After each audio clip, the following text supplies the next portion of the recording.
Commissioner ಒಪ್ಪು ಇಲ್ಲ, reject ಮಾಡಿಲ್ಲ, ಸರಿ ಮಾಡ್ಬಿಡೋಣ ಅಂತ ಸರ್ಕಾರ ನಿರ್ಧಾರ ತಗೋತಾ? ಕಮಿಷನರ್ ಇಂದ ಒಂದು ಯಾವುದೇ ಸೂಚನೆ ಬರಲಿಲ್ಲ. ಆಗಲ್ಲ ಸರ್ ಅನ್ನೋದು ಲೆಟರ್ ಬಂದಿಲ್ಲ, ಆಗುತ್ತೆ ಸರ್ ಅನ್ನೋದು ಲೆಟರ್ ಬಂದಿಲ್ಲ. ಓಕೆ, ಅವ್ರು ಹೇಳಿದ್ರು, ಹೇಳದೇ ಇದ್ರು, ಒಪ್ಕೊಂಡ್ರು, ಒಪ್ಕೊಳ್ದೇ ಇದ್ರು, ನಾವು ಕೆಲಸ ಮಾಡ್ಬಿಡೋಣ ಅಂತ ಹೊರಡಿಸಿದ್ರ ಸರ್ಕಾರದವರು? ಪ್ರೈಮಾ ಫೇಸಲ್ಲಿ ಮೇಲ್ನೋಟಕ್ಕೆ ಆಶ್ವಾಸನೆ. ಇವಾಗ ಪೊಲೀಸ್ ಬಂದೋಬಸ್ತು ಅಥವಾ ಪೊಲೀಸ್ ಅವ್ರ ಕಾರ್ಯವೈಖರಿಯನ್ನ ಅವ್ರು ಮಾಡ್ಬೇಕಾಗತ್ತೆ.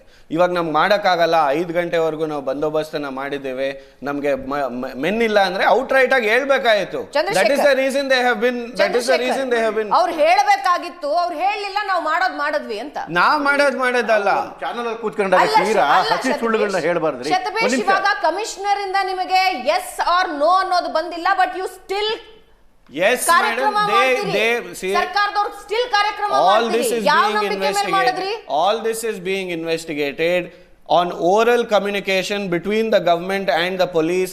Permission was granted, but the commissioner should have said no, we don't have the power. ಇವಾಗ ಗವರ್ಮೆಂಟ್ ಅಲ್ಲಿ ಪಾಲ್ಗೊಂಡಿರುವಂತಹ ಯಾವ ವ್ಯಕ್ತಿ ಇದ್ದಾರೆ ಅವ್ರ ವಿರುದ್ಧನೂ ನಾವು ಕ್ರಮವನ್ನ ತಗೊಳ್ತಾ ಇದ್ದೇವೆ. ಅದೇ ರೀತಿ ಕಮಿಷನರ್ ವಿರುದ್ಧನೂ ಕ್ರಮ ತಗೊಳ್ತಾ ಇದ್ದೇವೆ.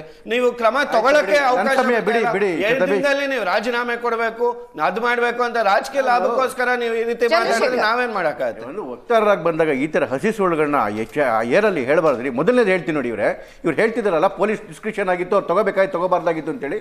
ಅವತ್ತು ಬೆಳಗ್ಗೆ ಜಿ ಪರಮೇಶ್ವರ್ ಅವರು ಹೇಳಿದ್ರು ನಾವು ಪರ್ಮಿಷನ್ ಕೊಡೋದಿಲ್ಲ ಅಂತೇಳಿ. ಯಾರು? ಜಿ ಪರಮೇಶ್ವರು, ಗೃಹ ಸಚಿವರು. ಅದಾದ್ಮೇಲೆ ಡಿಸ್ಟರ್ಬ್ ಮಾಡಲಿಲ್ಲ ಪ್ಲೀಸ್, ಡೆಕೋರಮ್. ಅದಾದ್ಮೇಲೆ ಸುಮಾರು 9:30 ಅಷ್ಟೊತ್ತಿಗೆ ರಾಮನಗರದಲ್ಲಿ DK ಶಿವಕುಮಾರ್ ಹೇಳ್ತಾರೆ, ನಾವು ಎರಡೂ ಕಡೆ ಕಾರ್ಯಕ್ರಮ ಆಯೋಜನೆ ಮಾಡ್ತಾ ಇದ್ದೀವಿ. ಅಲ್ಲಿ ಚಿನ್ನಸ್ವಾಮಿ ಸ್ಟೇಡಿಯಂ ಮತ್ತೆ ವಿಧಾನಸೌಧ ಮತ್ತೆ ಚಿನ್ನಸ್ವಾಮಿ ಸ್ಟೇಡಿಯಂ ಎರಡೂ ಕಡೆ ಆಯೋಜನೆ ಮಾಡ್ತಾ ಇದ್ದೇವೆ. HAL ಏರ್ಪೋರ್ಟಿಗೆ ಬರಬೇಡಿ, ಇವೆರಡೂ ಕಡೆ ಕಾರ್ಯಕ್ರಮ ಇರುತ್ತೆ, ಬನ್ನಿ ಅಂತ ಕರೀತಾರೆ DCM. ಬೆಳಗ್ಗೆ ಪೊಲೀಸ್ ಪರ್ಮಿಷನ್ ಇನ್ನು ಕೊಟ್ಟಿರಲಿಲ್ಲ. ಅದಾದ್ಮೇಲೆ ಸಿದ್ದರಾಮಯ್ಯ ಟ್ವೀಟ್ ಮಾಡ್ತಾರೆ, ವಿಜಯೋತ್ಸವ ಆಚರಿಸಬೇಕು, ನೀವೆಲ್ಲರೂ ವಿಧಾನಸೌಧಕ್ಕೆ ಬನ್ನಿ ಅಂತೇಳಿ. DCM ಕರೆದಾಗಿದೆ, CM ಕರೆದಾಗಿದೆ. ಅದಕ್ಕೆ ಮುಂಚೆ ಹೋಮ್ ಮಿನಿಸ್ಟರ್ ಹೇಳ್ತಾರೆ ಕೊಡಕ್ಕಾಗಲ್ಲ ಅಂತೇಳಿ. ಈಗ ಹೇಳ್ತಾರೆ ಪೊಲೀಸ್ ತಗೋಬೇಕಾಗಿದೆ, ಡಿಸ್ಕ್ರಿಪ್ಷನ್ ಪವರ್ಸ್ ಅಂತೇಳಿ. ಪೊಲೀಸ್ ತಗೋಬೇಕಾಗಿತ್ತ? ಇವತ್ತು DK ಶಿವಕುಮಾರ್ ಮಾತಾಡ್ತಾರಲ್ಲ ಮೇಡಮ್, ಹೆಣದ ಮೇಲೆ ರಾಜಕಾರಣ ಮಾಡ್ತಾರೆ ಅಂತೇಳಿ. ಯಾರ ರಾಜಕಾರಣದಿಂದ ಹೆಣ ಬಿತ್ತು ಫಸ್ಟ್ ಅದನ್ನು ಹೇಳಿ ಸ್ವಾಮಿ.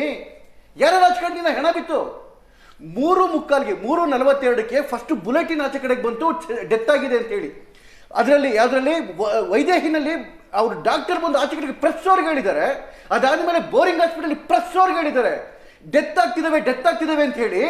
4:45 ಸೆಲೆಬ್ರೇಷನ್ ನಡೀತಾ ಇದ್ದಾರೆ. ಅಲ್ಲಿ 3 ಹೆಣ ಬಿದ್ದಿದೆ ಸ್ಟೇಡಿಯಂ ಹತ್ರ.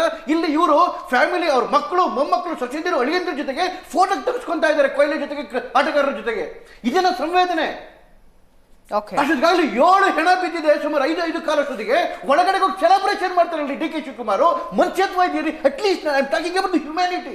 ಬೇರೆ ಎಲ್ಲ ಬಿಟ್ಬಿಡಿ, ನೀವು ಮನುಷ್ಯತ್ವ ಇದೆಯಾ? ರೈಟ್.